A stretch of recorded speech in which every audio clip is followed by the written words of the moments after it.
তৎকালীন স্বৈরাচার সরকারের আমলে জয়পুরহাট জেলার ছাত্রলীগের সাধারণ সম্পাদক আবু বক্কর সিদ্দিক একটা মিথ্যা মামলা অ্যাক্টিং চেয়ারম্যান জনাব তারেক রহমানের বিরুদ্ধে মানহানিকর এবং রাষ্ট্রদ্রোহী একটা মামলা করে, যে মামলার কোনো ভিত্তি ছিল না। যে আদালতের উপরে স্বৈরাচারী সরকার যেভাবে নগ্ন হস্তক্ষেপ করেছিল, যার কারণে এই মামলাটা ন্যায় বিচার থেকে আমরা সবাই বঞ্চিত ছিলাম, বাংলার মানুষ বঞ্চিত ছিল। আজকে সেই ন্যায় বিচার প্রতিষ্ঠিত হয়েছে।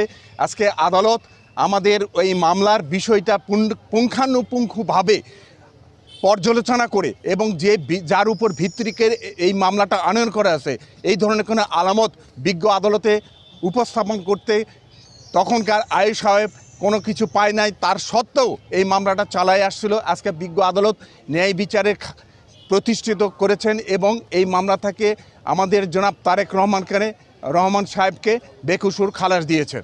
ছাত্রলীগের সাধারণ সম্পাদক আবু বকর সিদ্দিক রেজা জনাব তারেক রহমানের বিরুদ্ধে যে মানহানিকর উক্তি দিয়ে মামলাটা করেছিলেন, সেই মামলার পুঙ্খানুরূপে যে আইয়ু সাহেব তদন্ত অন্তে যার উপর ভিত্তি করে এই মামলাটি ইস্যু হয়েছিল, সেই না পাওয়ায় আজকে বিজ্ঞ আদালত চার্জ গঠনের সময় রাষ্ট্রপক্ষ থেকে কোনো কাগজপত্র উপস্থাপন না করা এবং রাষ্ট্রপক্ষে এরকম কোনো ভিত্তিহীন তথ্য পাওয়ার কারণে 241-এ ফৌজদারি কার্যবিধি 241-এর ধারার বিধান মোতাবেক এই মামলার হইতে জনাব তারেক রহমানকে সম্পূর্ণরূপে অব্যাহতি দিয়ে মামলা নথিজাত করেছে এবং সকল কার্যক্রম রিকল করা হয়েছে।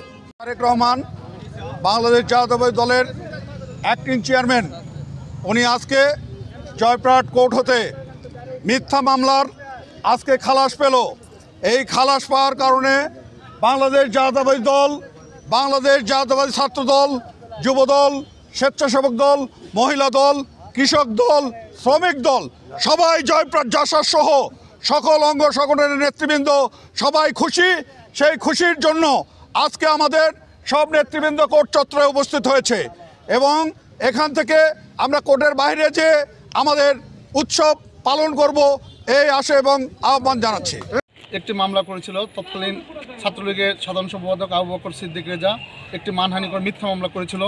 বাংলাদেশের আপামর জনগণের নেতা, 20 কোটি মানুষের নেতা, বিএনপির ভারপ্রাপ্ত চেয়ারম্যান জনাব তারেক রহমানের নামে একটি মিথ্যা মামলা রুজু করেছিল। বিজ্ঞ আইনজীবী, আমাদের সম্মানিত আইনজীবীরা দীর্ঘ আইনি লড়াই প্রক্রিয়ায় আজকে আমরা আল্লাহর রহমতে একটি ন্যায় বিচার পেয়েছি। রব্বুল আলামিনের দরবারে শুকরিয়া আদায় করছি। আইনজীবী ফোরাম সহ, জাতীয়তাবাদী আইনজীবী ফোরাম সহ জয়পুরহাটে যে সকল আইনজীবী আজকে আমাদের মামলার জন্য লড়েছে, তাদের সকলকে আমরা আমাদের ব্যক্তিগত পক্ষ থেকে, দলের চেয়ারম্যান জনাব তারেক রহমানের পক্ষ থেকে আমরা আন্তরিক অভিনন্দন জানাচ্ছি। আজকের এই ন্যায় বিচারের মাধ্যমে আইনের বিচার প্রতিষ্ঠিত হয়েছে। বিএনপির ভারপ্রাপ্ত চেয়ারম্যানের যে মামলাটি তৎকালীন স্বৈরাচারের দোসর ছাত্রলীগের সাধারণ সম্পাদক আবু বকর সিদ্দিক রেজা মামলা করেছিল, বিজ্ঞ আদালত এই মামলাটি খারিজ করে দিয়েছেন।